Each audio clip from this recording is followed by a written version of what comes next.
নমস্কাৰ বন্ধুসকল, মোৰ ফাৰ্ষ্ট মিনি ভ্লগলৈ আপোনালোক সকলোকে স্বাগতম জনাইছোঁ। আবেলি হ'লে কিবা নহয় কিবা খাব মন যায়েই, সেইকাৰণে ভাবি ওলালোঁ দীঘলী পুখুৰীলৈকে যাওঁ। এয়া আমি দীঘলী পুখুৰী আহি পালোঁ। ইমান মানুহ আহিছে নহয়। আহিয়ে ফাৰ্ষ্ট দেখিলোঁ পাপৰি চাট দেখি আৰু ৰ'বই নোৱাৰিলোঁ, সেইকাৰণে পাপৰি চাট খালোঁ। পাপৰি চাট খাই ইমান জ্বলাই ধৰিছে নহয়। অৱশ্যে ময়ে অলপ বেছিকৈ দিব দিছিলোঁ জ্বলা খাই উঠি ভাবিলোঁ মিঠা কিবা এটা খাওঁ। মিঠা খাওঁ বুলি কুলফি এটা খালোঁ। খাই উঠি স্পাইৰেল পটেটো খালোঁ। স্পাইৰেল পটেটো খোৱাৰ পিছত হাজবেণ্ডে ক'লে ব'লা স্পেচিয়েল কুৰকুৰে ম'ম' খাওঁ।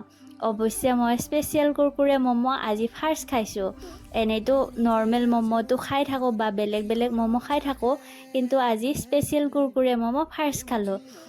স্পেচিয়েল কুৰকুৰে ম'ম' খাই উঠি আমি দুয়োটাই চাহ খালোঁ। কাৰণ চাহ খাই মই যিহেতু বহুত ভাল পাওঁ, সেইকাৰণে চাহ খালোঁ। চাহ খাই উঠিয়ে ঘৰত আহোঁতে হাজবেণ্ডে ক'লে ব'লা ছাগলী মাংস লওঁ। এয়া ছাগলী